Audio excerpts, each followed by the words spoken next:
आया सफलता हूँ को गनिया,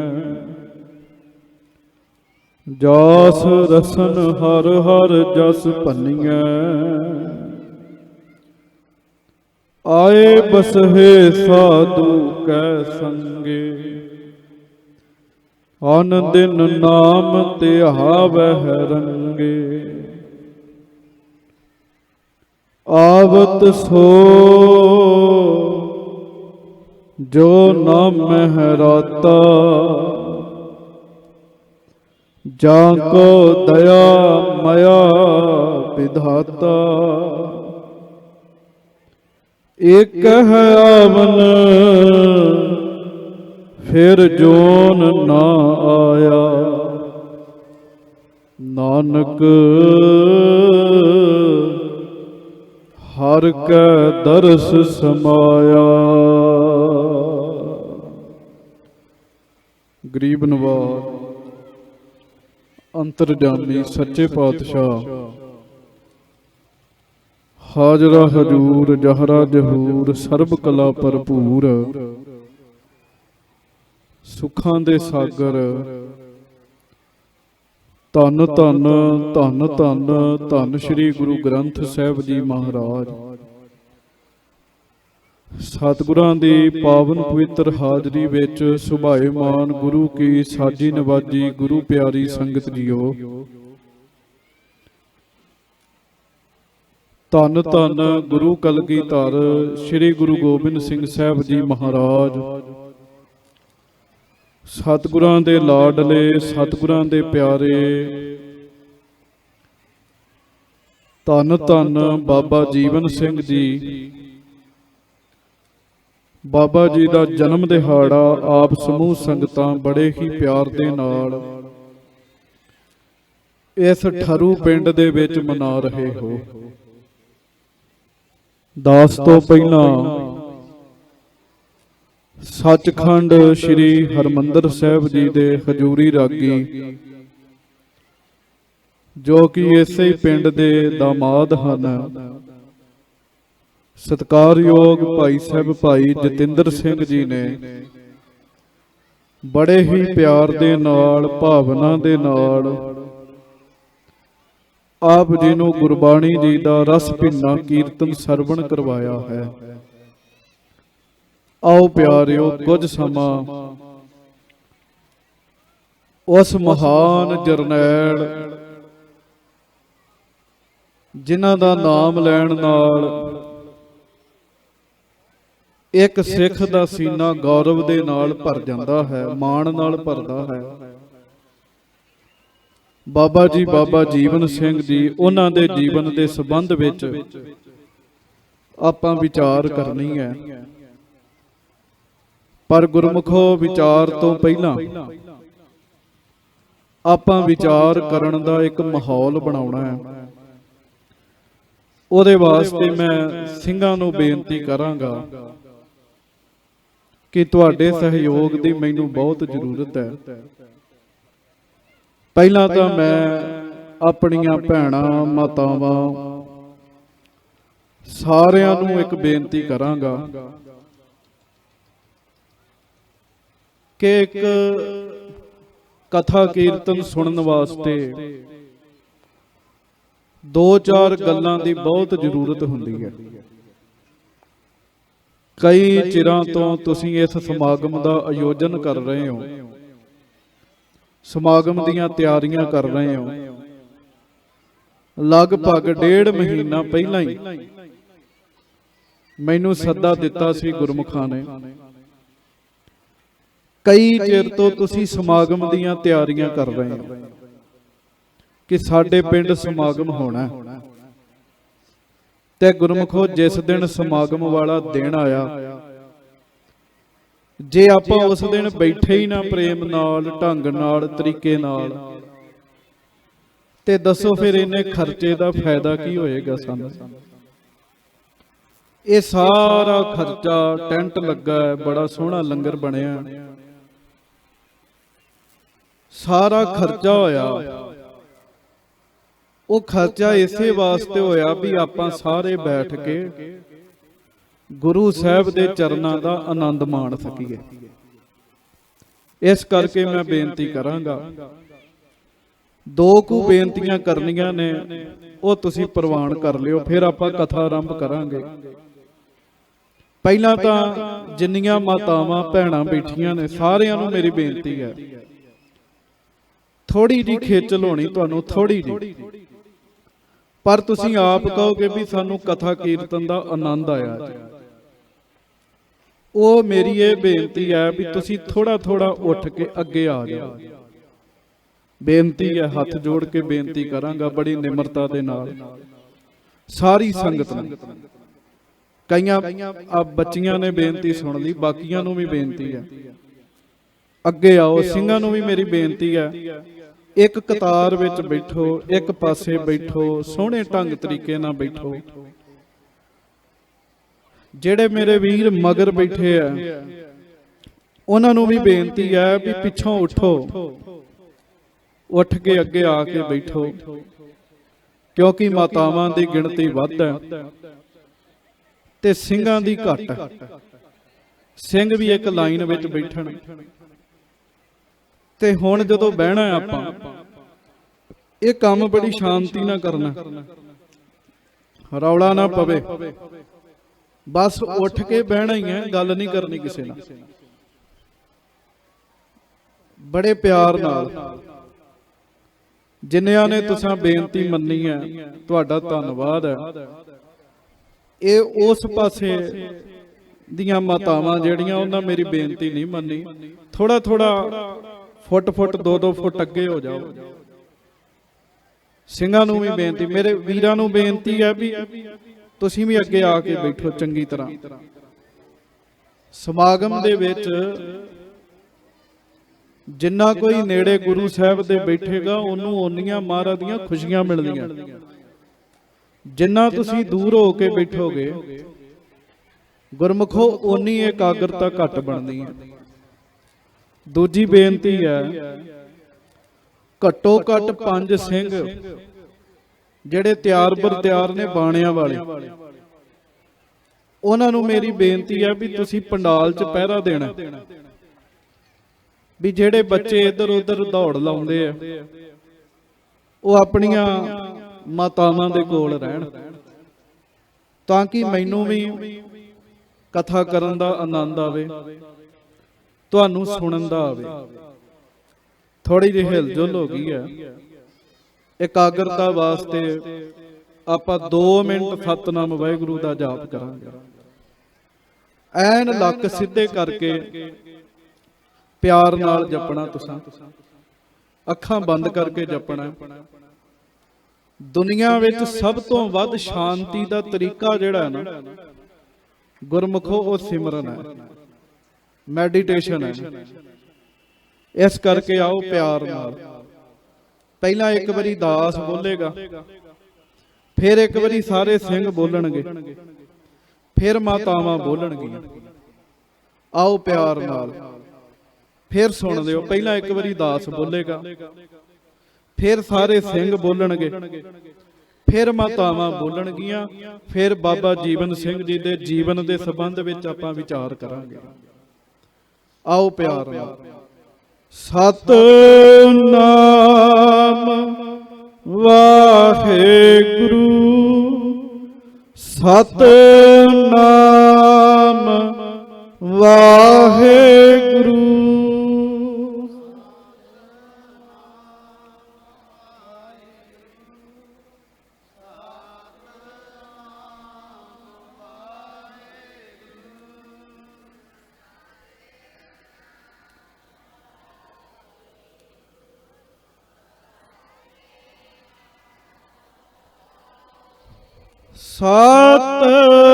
ਸਤਿਨਾਮ ਵਾਹਿਗੁਰੂ, ਸਤਿਨਾਮ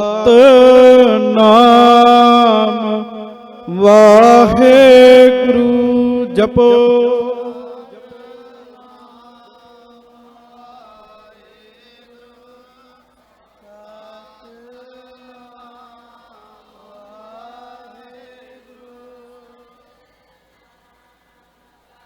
ਗੱਜ ਕੇ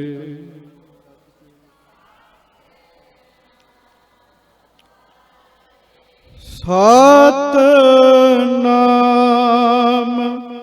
ਵਾਹਿਗੁਰੂ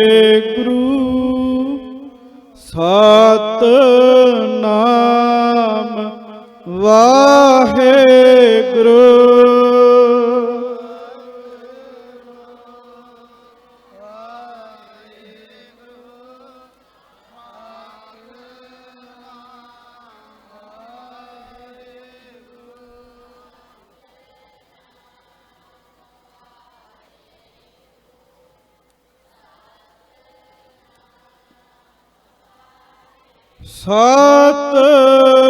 ਸਤਿਨਾਮ ਵਾਹਿਗੁਰੂ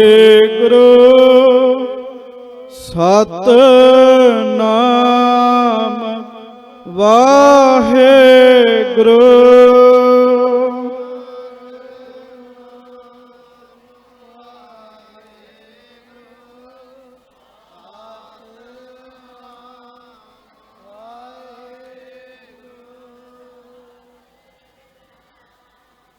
ਗੱਜ ਕੇ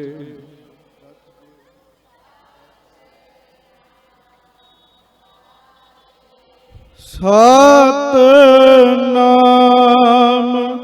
ਵਾਹਿਗੁਰੂ ਸਤਿਨਾਮ ਵਾਹਿਗੁਰੂ।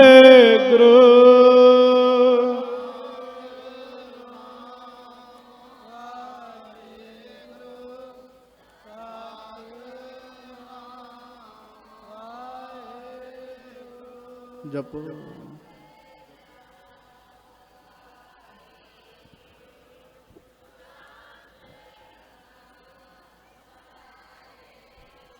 ਆਓ ਹੁਣ ਪਿਆਰ ਨਾਲ ਗੱਜ ਕੇ ਫਤਿਹ ਬੁਲਾਓ। ਵਾਹਿਗੁਰੂ ਜੀ ਕਾ ਖਾਲਸਾ ਵਾਹਿਗੁਰੂ ਜੀ ਕੀ ਫਤਿਹ।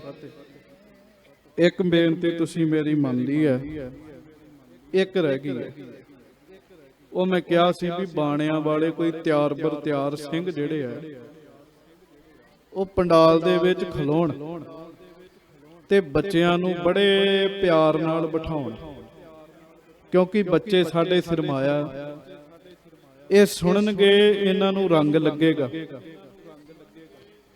ਸਾਡੇ ਤੋਂ ਬਾਅਦ ਅਸਾਂ ਤਾਂ ਸਮੇਂ ਨਾਲ ਸਰੀਰ ਤਿਆਗ ਦੇਣਾ, ਸਾਡੇ ਤੋਂ ਬਾਅਦ ਇਹਨਾਂ ਹੀ ਸਾਰਾ ਕੁਝ ਕਰਨਾ। ਇਸ ਕਰਕੇ 2-4 ਸਿੰਘ ਇਸ ਕੰਮ ਤੇ ਜ਼ਰੂਰ ਹੋਣ। ਬਾਬਾ ਜੀ ਬਾਬਾ ਜੀਵਨ ਸਿੰਘ ਜੀ, ਬਾਬਾ ਜੀ ਦਾ ਜਨਮ ਦਿਹਾੜਾ ਆਪ ਸਮੂਹ ਸੰਗਤਾਂ ਮਨਾ ਰਹੇ ਹਨ। 2 ਨਾਮ ਬਾਬਾ ਜੀਵਨ ਸਿੰਘ ਜੀ ਦੇ ਪ੍ਰਚਲਿਤ ਨੇ ਗੁਰਮੁਖੋ। ਪਹਿਲਾ ਨਾਮ ਸੀ ਭਾਈ ਜੈਤਾ ਜੀ, ਬਾਅਦ ਦਾ ਨਾਮ ਬਾਬਾ ਜੀਵਨ ਸਿੰਘ ਜੀ ਉਹਨਾਂ ਦਾ ਹੋਇਆ। ਭਾਈ ਜੈਤਾ ਜੀ ਤੇ ਬਾਬਾ ਜੀਵਨ ਸਿੰਘ, ਚੇਤਾ ਰੱਖਿਓ, ਜੈਤੇ ਤੋਂ ਬਾਬਾ ਜੀਵਨ ਸਿੰਘ ਜੀ ਬਣਨ ਤੱਕ ਦਾ ਇੱਕ ਸਫ਼ਰ ਹੈ। ਇਹਨੂੰ ਐਵੇਂ ਨਾ ਕਿਤੇ ਸਮਝ ਲਿਓ। ਭਾਈ ਜੈਤੇ ਤੋਂ ਬਾਬਾ ਜੀਵਨ ਸਿੰਘ ਉਹ ਕਿਵੇਂ ਬਣੇ ਜੀ, ਇਹਦਾ ਭਾਵ ਸਮਝਣ ਦਾ ਯਤਨ ਕਰਿਓ ਗੁਰਮੁਖੋ। ਜੇ ਮੈਂ ਸ੍ਰੀ ਗੁਰੂ ਗ੍ਰੰਥ ਸਾਹਿਬ ਜੀ ਦੀ ਬਾਣੀ ਦੇ ਅਨੁਸਾਰ ਗੱਲ ਕਰਾਂ, ਬਾਬਾ ਜੀ ਦਾ ਨਾਮ ਜੀਵਨ ਸਿੰਘ ਹੈ। ਜੀਵਨ ਆਪਾਂ ਕਿਹਨੂੰ ਕਹਿੰਦੇ ਆ? ਗੁਰੂ ਗ੍ਰੰਥ ਸਾਹਿਬ ਜੀ ਨੂੰ ਪੁੱਛੋ, ਮਹਾਰਾਜ ਜੀਵਨ ਕਿਹਨੂੰ ਕਹਿੰਦੇ ਆ? ਉਂਝ ਆਪਾਂ ਇਹੋ ਹੀ ਕਹਿੰਦੇ ਆ ਨਾ ਵੀ ਜ਼ਿੰਦਗੀ ਨੂੰ ਆਪਾਂ ਜੀਵਨ ਕਹਿੰਦੇ ਆ। ਪਰ ਗੁਰਮੁਖੋ ਸ੍ਰੀ ਗੁਰੂ ਗ੍ਰੰਥ ਸਾਹਿਬ ਜੀ ਦੱਸਦੇ ਆ, ਬਹੁਤ ਸੋਹਣਾ ਬੰਦਾ ਹੋਵੇ, ਚੰਗੀ ਕੁੱਲ ਵਿੱਚ ਉਹਦਾ ਜਨਮ ਹੋਇਆ ਹੋਵੇ, ਮਾਇਆ ਵੀ ਕੋਲ ਚੰਗੀ ਹੋਵੇ, ਗੱਲਬਾਤ ਵੀ ਬਹੁਤ ਚੰਗੀ ਕਰਦਾ ਹੋਵੇ, ਪਰ ਗੁਰਮੁਖੋ ਜੇ ਉਹਦੇ ਅੰਦਰ ਨਾਮ ਨਹੀਂ ਨਾ ਹੈ, ਰੱਬ ਨਾਲ ਪਿਆਰ ਨਹੀਂ ਹੈ, ਆਪਣੇ ਗੁਰੂ ਨਾਲ ਉਹਦਾ ਪਿਆਰ ਨਹੀਂ ਹੈ, ਤੇ ਗੁਰੂ ਗ੍ਰੰਥ ਸਾਹਿਬ ਕਹਿੰਦੇ ਜਿਉਂਦਾ ਲਾਸ਼ ਤੁਰਿਆ ਫਿਰਦਾ। ਜਿਉਂਦੀ ਲਾਸ਼ ਤੇ ਉਹ ਅਤ ਸੁੰਦਰ। ਅਤ ਸੁੰਦਰ ਦਾ ਅਰਥ ਹੈ ਅਤ ਦਾ ਸੋਹਣਾ ਹੋਵੇ ਜੀ। ਇੱਥੇ ਤੇ ਕੋਈ ਥੋੜਾ ਜਿਹਾ ਰੂਪ ਕੋਈ ਰੱਬ ਕਿਸੇ ਨੂੰ ਦੇ ਦੇ ਨਾ ਤੇ ਸਾਧ ਸੰਗਤ ਜੀ ਉਹਨੂੰ ਮਾਣ ਹੋ ਜਾਂਦਾ ਵੀ ਮੇਰਾ ਰੂਪ ਬੜਾ ਸੋਹਣਾ। ਮਹਾਰਾਜ ਕਹਿੰਦੇ ਅਤ ਦਾ ਸੋਹਣਾ ਹੋਵੇ, ਅਤ ਦਾ ਸੋਹਣਾ, ਅਤ ਸੁੰਦਰ ਕੁਲੀਨ। ਕੁਲੀਨ ਹੁੰਦਾ ਕੁੱਲ ਬੜੀ ਉੱਚੀ ਹੋਵੇ ਜੀ। ਤੇ ਮੈਂ ਬਾਬਾ ਜੀ ਦੀ ਕੁੱਲ ਬਾਰੇ ਬੇਨਤੀ ਕਰਾਂ। ਅਸੀਂ ਕਈ ਵਾਰੀ ਕਹਿ ਦਿੰਦੇ ਸਾਡੇ ਵੀਰ ਕਿ ਬਾਬਾ ਜੀਵਨ ਸਿੰਘ ਜੀ ਦੀ ਕੁੱਲ ਉੱਚੀ ਨਹੀਂ, ਪਰ ਗੁਰਮੁਖੋ ਚੇਤਾ ਰੱਖਿਓ ਇਹ ਗੱਲ ਗੁਰੂ ਗ੍ਰੰਥ ਸਾਹਿਬ ਦੇ ਅਨੁਸਾਰ ਨਹੀਂ ਚ ਹੈ। ਗੁਰੂ ਗ੍ਰੰਥ ਸਾਹਿਬ ਜੀ ਕੀ ਕਹਿੰਦੇ ਆ? ਕਬੀਰ ਸੋਈ ਕੁੱਲ ਭਲੀ ਜਾਂ ਕੁੱਲ ਹਰ ਕੋ ਦਾਸ। ਸਭ ਤੋਂ ਭਲੀ ਕੁੱਲ ਉਹ ਹੈ ਜਿਸ ਕੁੱਲ ਵਿੱਚ ਰੱਬ ਦਾ ਪਿਆਰਾ ਹੈਗਾ ਗੁਰਮੁਖੋ। ਬਾਹਰੀ ਕੁੱਲ ਤਾਂ ਬੜੀ ਉੱਚੀ ਹੋਵੇ, ਪਰ ਜੇ ਉਸ ਕੁੱਲ ਵਿੱਚ ਰੱਬ ਦਾ ਪਿਆਰਾ ਹੀ ਨਹੀਂ ਹੈਗਾ ਤੇ ਗੁਰਮੁਖੋ ਉਹ ਕੁੱਲ ਉੱਚੀ ਨਹੀਂ ਹੈਗੀ ਜੀ। ਗੁਰੂ ਗ੍ਰੰਥ ਸਾਹਿਬ ਦੇ ਅਨੁਸਾਰ ਉਹ ਕੁੱਲ ਉੱਚੀ ਹੈ ਜਿਸ ਕੁੱਲ ਵਿੱਚ ਕੋਈ ਰੱਬ ਦਾ ਪਿਆਰਾ ਜਿਹਨੇ ਜਨਮ ਲਿਆ ਜੀ। ਤੇ ਬਾਬਾ ਜੀਵਨ ਸਿੰਘ ਜੀ ਜਿਨ੍ਹਾਂ ਨੂੰ ਪਹਿਲਾਂ ਬਾਬਾ ਜੈਤਾ ਜੀ ਕਹਿੰਦੇ ਆ ਆਪਾਂ, ਬਾਬਾ ਜੈਤਾ ਜੀ ਦਾ ਪੁਰਾਣਾ ਪਿਛੋਕੜ ਵੇਖੀਏ ਨਾ ਗੁਰਮੁਖੋ, ਤੇ ਬਾਬਾ ਜੈਤਾ ਜੀ ਦੇ ਪਹਿਲੇ ਬਾਬਾ ਜੀ ਦਾ ਪਿਤਾ ਜੀ ਬਾਬਾ ਸਦਾਨੰਦ ਜੀ ਉਹ ਗੁਰੂ ਤੇਗ ਬਹਾਦਰ ਸਾਹਿਬ ਦੇ ਸਿੱਖ ਨੇ ਸਾਧ ਸੰਗਤ ਜੀ। ਬਾਬਾ ਜੀ ਦੇ ਦਾਦਾ ਜੀ ਬਾਬਾ ਜੀਵਨ ਸਿੰਘ ਜੀ ਦੇ ਦਾਦਾ ਜੀ ਉਹ ਵੀ ਗੁਰੂ ਕੇ ਸਿੱਖ ਨੇ ਗੁਰਮੁਖੋ। ਉਹ ਕੁੱਲ ਵੱਡੀ ਚ ਜਿਸ ਕੁੱਲ ਵਿੱਚ ਕੋਈ ਬੰਦਗੀ ਵਾਲਾ ਪੈਦਾ ਹੋਵੇ ਜੀ। ਮਹਾਰਾਜ ਕਹਿੰਦੇ ਬਹੁਤ ਸੋਹਣੀ ਉੱਚੀ ਕੁੱਲ ਹੋਵੇ, ਅਤ ਦਾ ਸੋਹਣਾ ਹੋਵੇ, ਅਤ ਸੁੰਦਰ ਕੁਲੀਨ ਚਤੁਰ। ਸਿਆਣਾ ਬੜਾ ਹੋਵੇ ਜੀ। ਅਤ ਸੁੰਦਰ ਕੁਲੀਨ ਚਤੁਰ ਮੁਖ ਗਿਆਨੀ, ਮੂੰਹ ਤੋਂ ਗਿਆਨ ਦੀਆਂ ਗੱਲਾਂ ਵੀ ਕਰਦਾ ਹੋਵੇ। ਅਤ ਸੁੰਦਰ ਕੁਲੀਨ ਚਤੁਰ ਮੁਖ ਗਿਆਨੀ ਧਨਵੰਤ, ਪੈਸੇ ਦੀ ਕਮੀ ਨਾ ਹੋਵੇ। ਹੁਣ ਇੰਨਾ ਕੁਝ ਇਕੱਠਾ ਗੁਰਮੁਖੋ ਕਿਤੇ ਕਿਤੇ ਹੋਏਗਾ ਜੀ, ਕਿਤੇ ਕਿਤੇ ਇੰਨਾ ਕੁਝ ਇਕੱਠਾ ਹੋਏਗਾ। ਜੇ ਅਤ ਦਾ ਸੁੰਦਰ ਹੈ ਤੇ ਜ਼ਰੂਰੀ ਨਹੀਂ ਮਾਇਆ ਕੋਲ ਹੋਵੇ ਜੀ। ਅਤ ਦਾ ਸੁੰਦਰ ਹੈ ਤੇ ਜ਼ਰੂਰੀ ਨਹੀਂ ਉਹਦੀ ਕੁੱਲ ਚੰਗੀ ਹੋਵੇ। ਸਭ ਕੁਝ ਹੋਵੇ, ਸਭ ਕੁਝ ਹੋਵੇ, ਪਰ ਗੁਰਮੁਖੋ ਜੇ ਵਾਹਿਗੁਰੂ ਦਾ ਨਾਮ ਨਹੀਂ ਜਪਦਾ, ਮਹਾਰਾਜ ਕਹਿੰਦੇ ਇਉਂ ਤੁਰਿਆ ਫਿਰਦਾ ਜਿਵੇਂ ਜਿਉਂਦੀ ਲਾਸ਼ ਹੋਵੇ ਜੀ। ਬਾਬਾ ਜੀ ਬਾਬਾ ਜੀਵਨ ਸਿੰਘ ਜੀ ਉਹਨਾਂ ਦਾ ਜੀਵਨ ਘੜਿਆ ਜੀ। ਕੁਝ ਵੀਰ ਪਟਨਾ ਸਾਹਿਬ ਦਾ ਬਾਬਾ ਜੀ ਦਾ ਜਨਮ ਦੱਸਦੇ ਜੀ। ਵੱਖ-ਵੱਖ ਰਾਏ ਆ, ਪਰ ਚੇਤਾ ਰੱਖਿਓ ਜਦੋਂ ਉਹਨਾਂ ਨੇ ਆਪਣਾ ਜਨਮ ਲਿਆ, ਅੱਖਾਂ ਖੋਲੀਆਂ ਤੇ ਗੁਰਮੁਖੋ ਅੱਖਾਂ ਖੋਲਦਿਆਂ ਹੀ ਗੁਰੂ ਕੀ ਸੰਗਤ ਮਿਲ ਗਈ ਜੀ ਉਹਨਾਂ ਨੂੰ। ਬੰਦਾ ਕੀ ਹੈ ਜੀ? ਇੱਕ ਅੰਗਰੇਜ਼ੀ ਦਾ ਵਿਦਵਾਨ ਲਿਖਦਾ, ਕਹਿੰਦਾ ਜੋ ਤੁਹਾਡੇ ਆਲੇ ਦੁਆਲੇ ਆ ਨਾ, ਜੋ ਤੁਹਾਡੇ ਆਲੇ ਦੁਆਲੇ ਆ, ਬਸ ਉਹਦਾ ਨਤੀਜਾ ਹੀ ਬੰਦਾ ਹੈ। ਮੈਨ is the result of his environment. ਬੰਦਾ ਆਪਣੇ ਆਲੇ ਦੁਆਲੇ ਦਾ ਨਤੀਜਾ ਹੈ। ਚੇਤਾ ਰੱਖਿਓ ਬਾਬਾ ਜੀਵਨ ਸਿੰਘ ਜੀ ਦਾ ਆਲਾ ਦੁਆਲਾ ਬੜਾ ਵਧੀਆ ਸੀਗਾ। ਆਲਾ ਦੁਆਲਾ ਕੀ ਹੈ? ਬਾਬਾ ਜੀ ਨੂੰ ਜਨਮ ਲੈਂਦਿਆਂ ਸਾਰ ਗੁਰੂ ਤੇਗ ਬਹਾਦਰ ਜੀ ਦੇ ਦਰਸ਼ਨ ਮਿਲ ਗਏ। ਛੋਟੀ ਗੱਲ ਨਹੀਂ ਹੈਗੀ ਜੀ। ਜੰਮਦਿਆਂ ਹੀ ਗੁਰੂ ਦੇ ਦਰਸ਼ਨ ਕਰਨੇ। ਆ ਹੁਣੇ ਸਰੋਪੇ ਪਾ ਰਹੇ ਸੀ, 2 ਛੋਟੇ ਬੱਚਿਆਂ ਨੂੰ ਸਰੋਪੇ ਦਿੱਤੇ ਜੀ। ਇਹ ਗੁਰਦੁਆਰੇ ਬੜੀ ਸੇਵਾ ਕਰਦੇ ਆ ਜੀ। ਬਸ ਜਿਹਨੂੰ ਜੰਮਦਿਆਂ ਗੁਰਦੁਆਰਾ ਮਿਲ ਗਿਆ ਨਾ, ਬਸ ਸਮਝੋ ਉਹਨੂੰ ਗੁਰੂ ਮਿਲ ਗਿਆ ਜੀ। ਵੈਸੇ ਗੁਰਦੁਆਰੇ ਦਾ ਅਰਥ ਪਤਾ ਕੀ ਹੈ? ਇੱਕ ਤਾਂ ਦੁਆਰੇ ਦੇ ਅਰਥ ਦੋ ਕਰਾਏ ਸਾਨੂੰ ਗੁਰਮੁਖਾਂ ਨੇ ਪੜ੍ਹਾਏ। ਇੱਕ ਤਾਂ ਦੁਆਰਾ ਹੈ ਦਰਵਾਜ਼ਾ, ਆਪਾਂ ਕਹਿੰਦੇ ਗੁਰੂ ਦਾ ਦਰਵਾਜ਼ਾ। ਇੱਕ ਹੈ ਗੁਰਦੁਆਰਾ, ਦੁਆਰਾਂ ਦਾ ਅਰਥ ਹੁੰਦਾ ਰਾਹੀ। ਆਹ ਕੰਮ ਮੈਨੂੰ ਇਹਦੇ ਰਾਹੀਂ ਮਿਲਿਆ। ਹਿੰਦੀ ਬੋਲੀ ਚ ਕਹਿੰਦੇ ਇਸਕੇ ਦੁਆਰਾ ਮੁਝੇ ਇਹ ਪ੍ਰਾਪਤ ਹੁਆ ਹੈ, ਗੁਰੂ ਰਾਹੀਂ।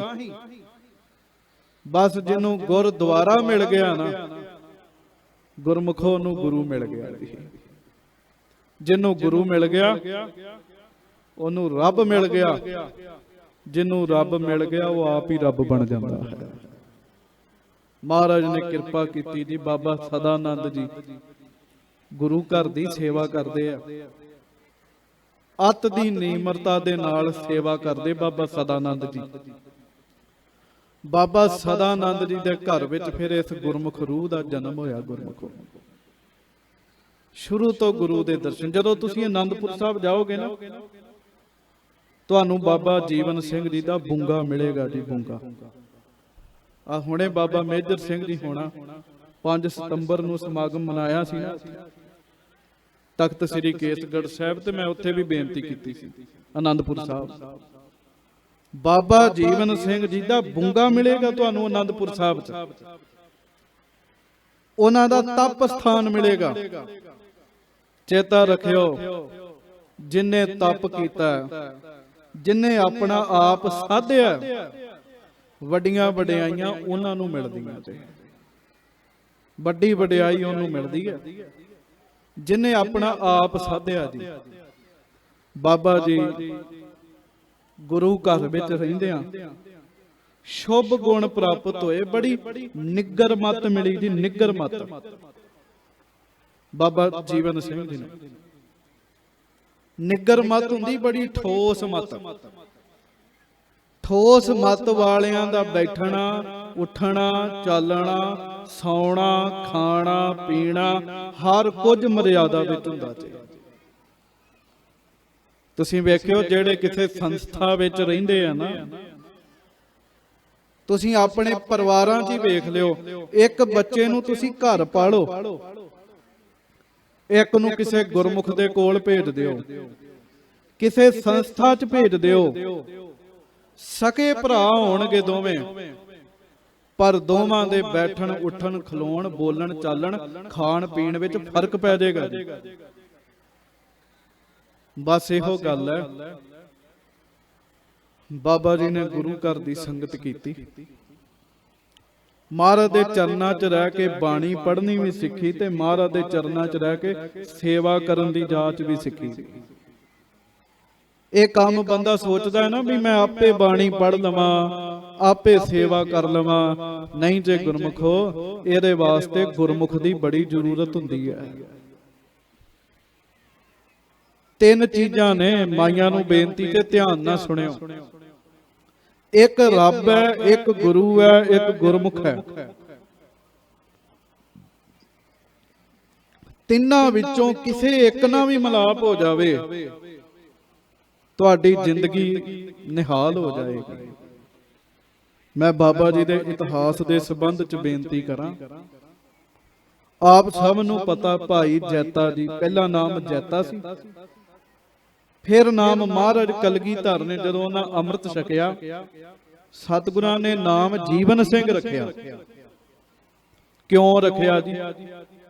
ਤੁਸੀਂ ਸਿਆਣੇ ਸਿੰਘ ਬੈਠੇ ਜੇ, ਜਦੋਂ 5-7 ਸਿੰਘ ਬੈਠੇ ਹੋਣ ਨਾ, ਜਿਹੜਾ ਬੜੀ ਬਾਣੀ ਪੜ੍ਹਦਾ ਹੋਵੇ, ਨਿਤਨੇਮੀ ਹੋਵੇ, ਭੈ ਭਾਵਨੀ ਵਾਲਾ ਹੋਵੇ, ਸਿੰਘ ਕਹਿੰਦੇ ਜੀ ਇਹ ਬੜੇ ਜੀਵਨ ਵਾਲਾ ਸਿੰਘ ਹੈ।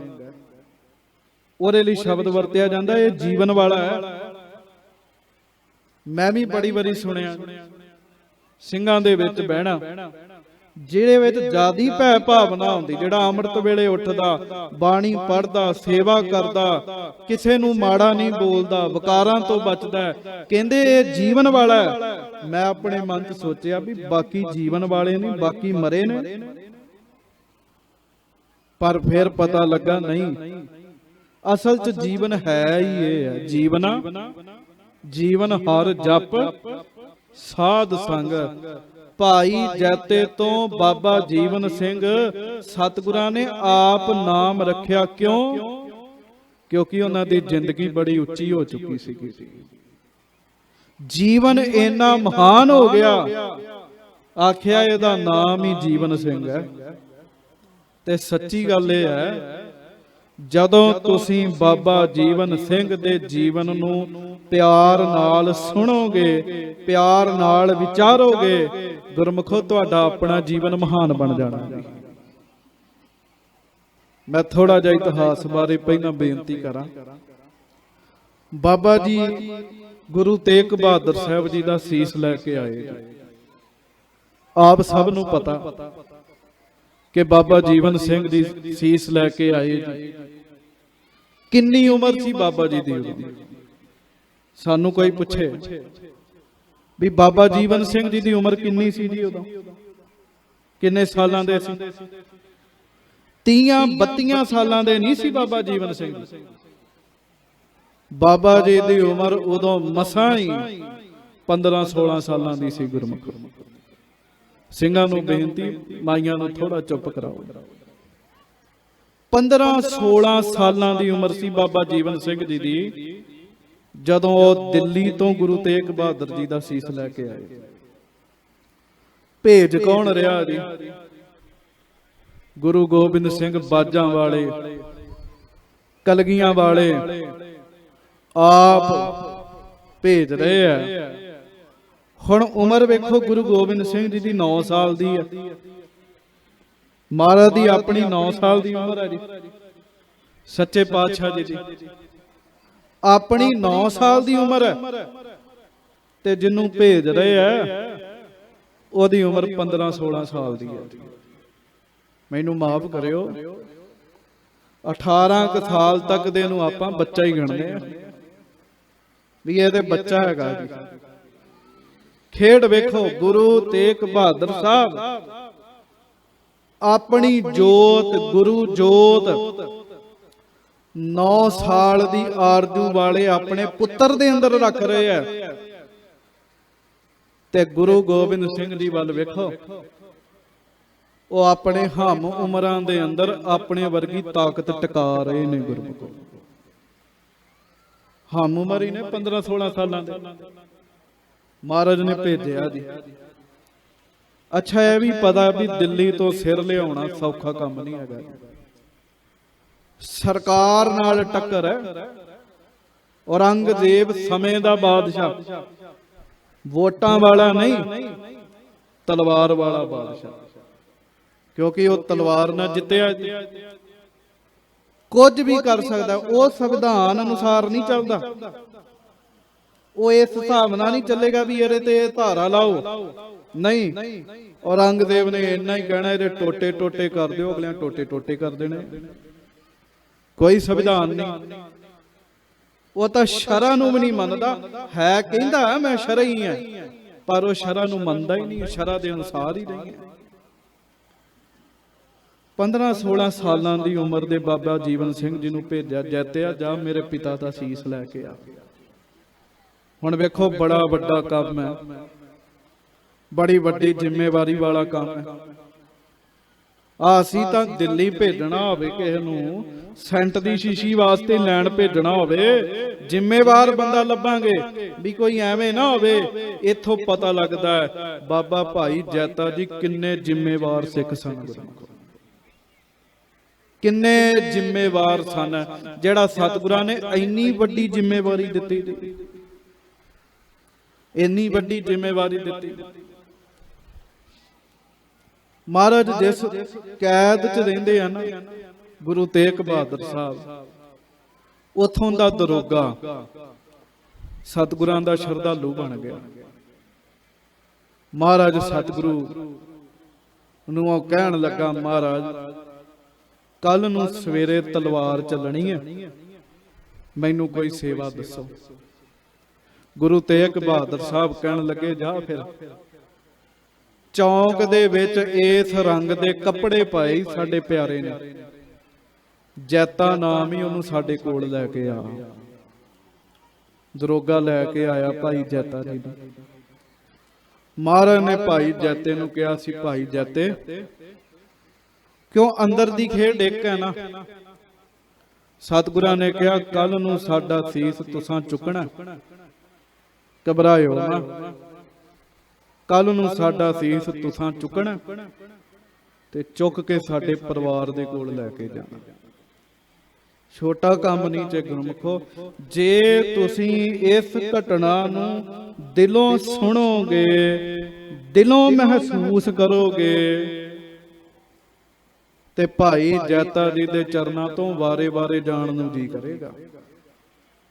ਜਿੰਨੀ ਵੱਡੀ ਸੇਵਾ ਬਾਬਾ ਜੀਵਨ ਸਿੰਘ ਜੀ ਨੇ ਕੀਤੀ ਹੈ, ਸਾਰੀ ਕੌਮ, ਸਾਰਾ ਪੰਥ ਇੱਕ ਹੋ ਕੇ ਬਾਬਾ ਜੀਵਨ ਸਿੰਘ ਭਾਈ ਜੈਤਾ ਜੀ ਦਾ ਦੇਣਾ ਚਾਹਵੇ, ਨਹੀਂ ਦੇ ਸਕਦੀ ਗੁਰਮੁਖੋ। ਅਸੀਂ ਦੇਣਾ ਨਹੀਂ ਦੇ ਸਕਦੇ ਉਹਨਾਂ ਦਾ। ਮਹਾਰਾਜ ਨੇ ਕਿਹਾ, ਡੋਲੀ ਨਾ। ਭਾਈ ਸਾਹਿਬ ਨੇ, ਬਾਬਾ ਜੀ ਨੇ ਕਿਹਾ, ਮਹਾਰਾਜ ਮੇਰੇ ਸਿਰ ਤੇ ਹੱਥ ਰੱਖਿਓ। ਦਿਨੇ ਤਲਵਾਰ ਚੱਲਣੀ ਜੀ। ਚਾਂਦਨੀ ਚੌਂਕ ਲੱਗਾ, ਬਹੁਤ ਇਕੱਠ ਹੋਇਆ ਜੀ।